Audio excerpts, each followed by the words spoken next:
Very good evening everyone. Welcome back to my YouTube channel. और आज हम अपनी सीरीज़ जो है इंडियन पीनल कोड की वो कंटिन्यू करने वाले हैं।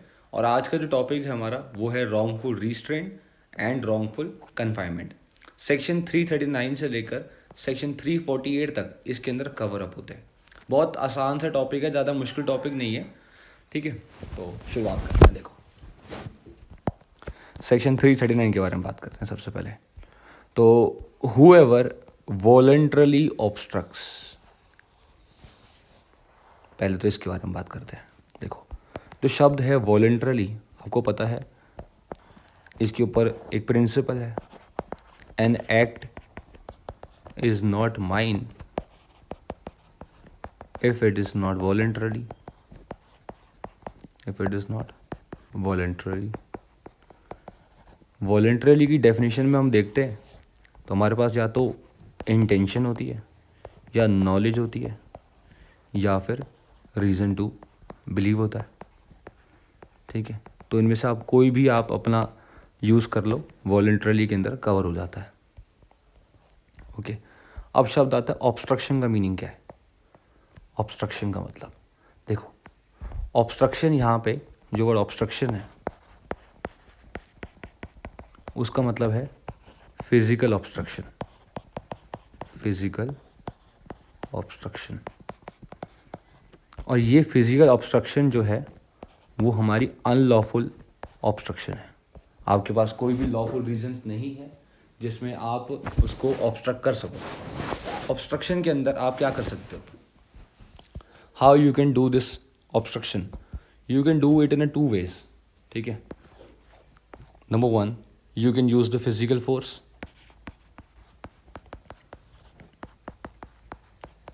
और you can use threat. Okay, clear हो गया? अब आगे बात करते हैं इसके बारे में। देखो, मैं आपको एक छोटा सा एक इलस्ट्रेशन देता हूँ। ए है और यहाँ बी है। ये एक रोड है, ठीक है। यहाँ अभी ए खड़ा है और यहाँ बी खड़ा है, ठीक है। बी को ए जो है वो अपना डॉग जो है वो इसकी तरफ छोड़ता है, ठीक है, इसकी तरफ छोड़ता है। ये देख के डर जाता है और यहाँ जा रहा होता है, जब इसकी जगह भी ये यहाँ चल जाता है वापस। ये जो डायरेक्शन थी इसकी, ये डायरेक्शन में आना उसका राइट था, right to proceed in such direction. लेकिन उसने क्या करा, अपनी डायरेक्शन को चेंज कर लिया। He change his direction.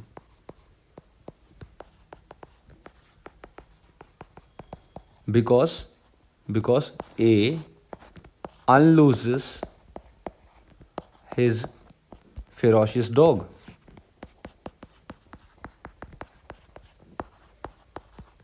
अब बताओ, ये जो अनलूज करा इसने अपना फेरोशियस डॉग, ये इसका एक्ट जो था वो वॉलंटरली था? बिल्कुल था। उसके बाद उसने क्या करा? उसके बाद इसने ऑब्स्ट्रक्ट करा बी को from proceeding in a direction.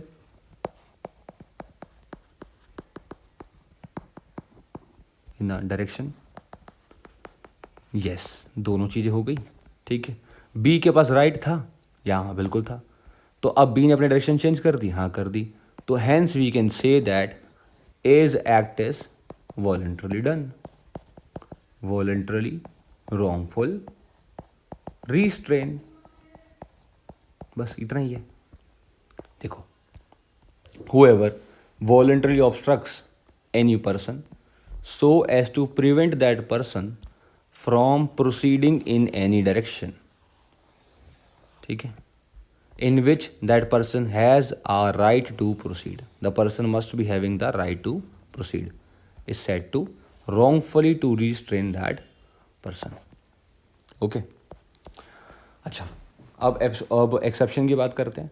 The obstruction of a private way over land और water which a person in good faith believes himself to have a lawful right to obstruct is not an offense within the meaning of this section। बहुत basic सा question है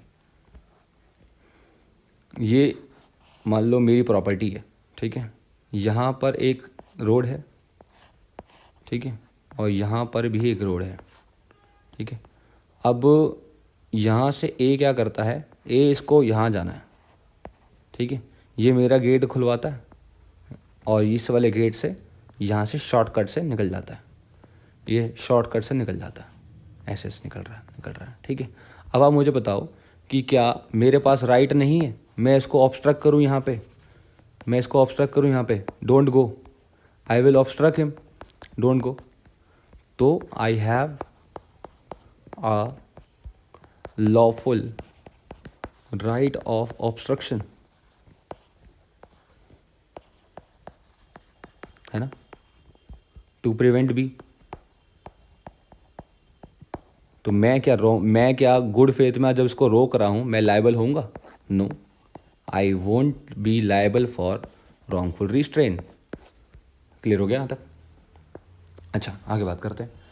ए obstruct a path along which Z has a right to pass. A not believing in good faith that he has the right to stop the path. A does not have the right to stop the path. ठीक है, तो इसका obstruction क्या हो जाएगा? Unlawful obstruction. ठीक है, ये हमने देख लिया।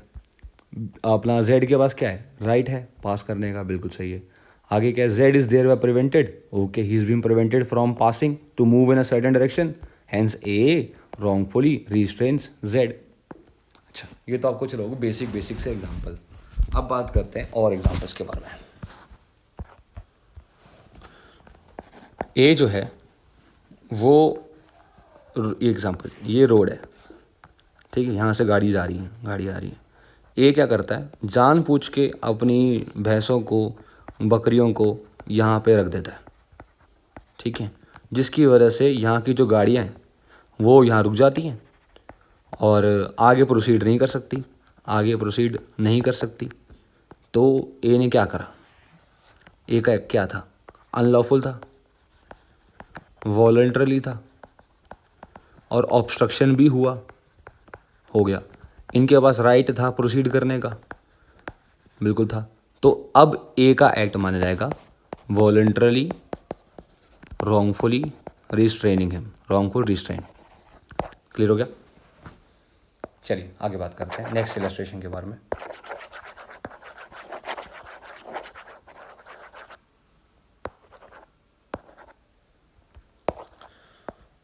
ओके,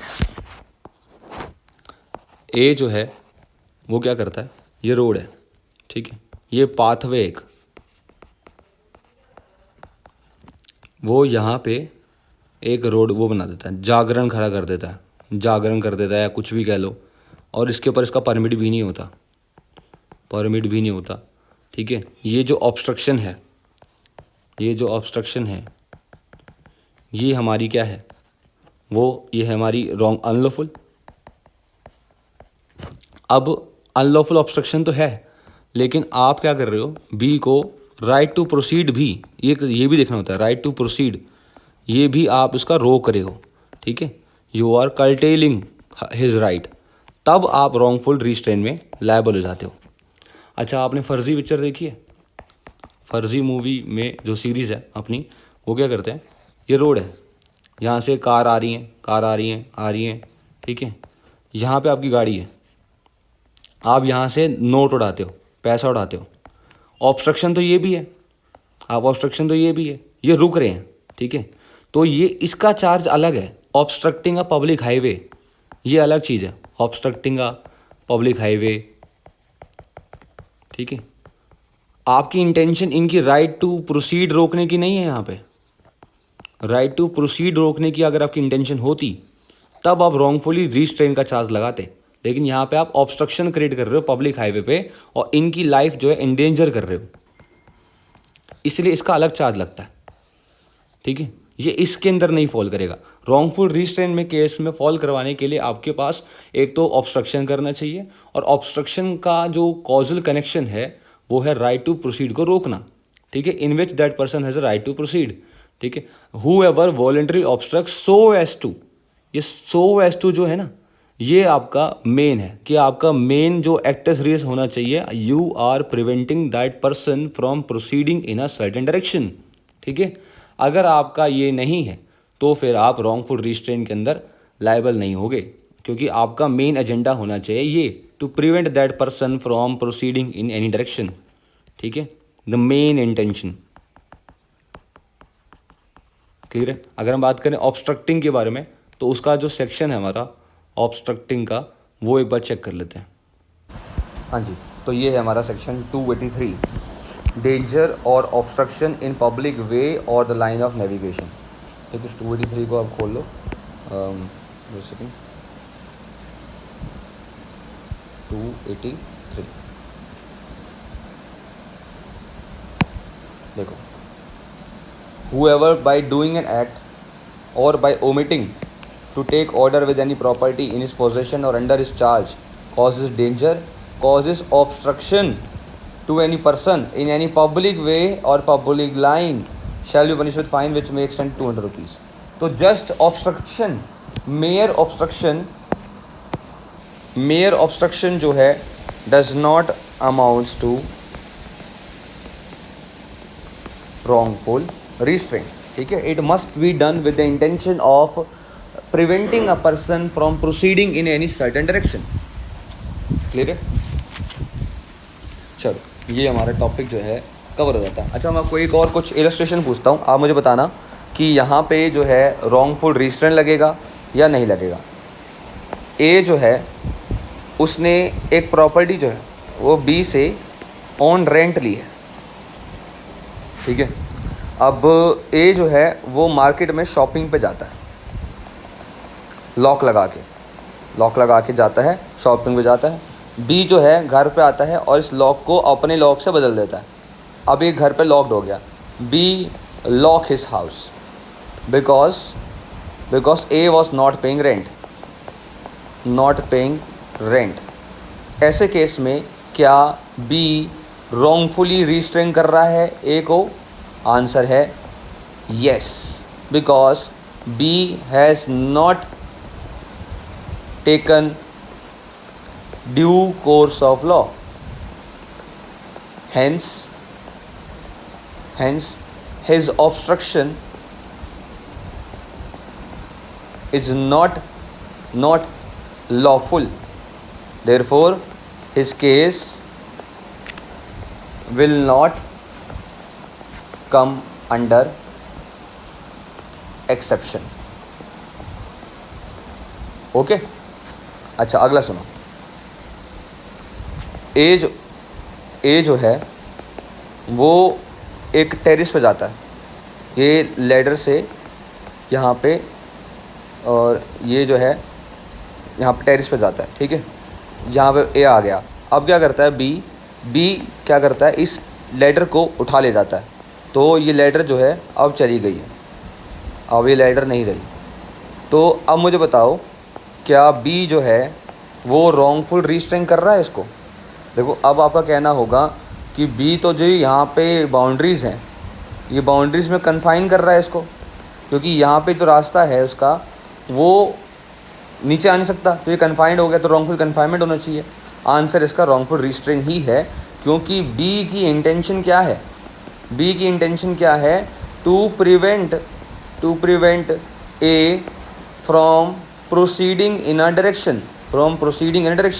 तो ये डायरेक्शन में जो है बी जो है ए जो है प्रोसीड कर सकता था, लेकिन बी ने इसको प्रिवेंट करा। Hence B is liable for wrongful restraint and not for wrongful confinement. समझ आ गया? अच्छा, अब आगे आते हैं अपना, और कोई हमारे पास, चलो इसका केस का बताना। ए जो है वो इस रोड से जा रहा कार में। ठीक है, अब यहाँ पर बी नाम का लड़का आता है जो ए से लिफ्ट मांगता है। ठीक है, to go to this position. ठीक है, ए जो है अपनी गाड़ी को आगे तक ले जाता है, यहाँ पर रोकता ही नहीं है, बी को बिठा के वो नहीं रोकता। अब गाड़ी आगे जा रही है, ये यहाँ तक का जो सफ़र था, इसमें जो बी गाड़ी के अंदर है, क्या वो रॉन्गफुली रिस्ट्रेन है या वो रॉन्गफुली कन्फाइंड है, ठीक है, आप मुझे बताना कमेंट सेक्शंस में। तो till then, thank you and have a nice day.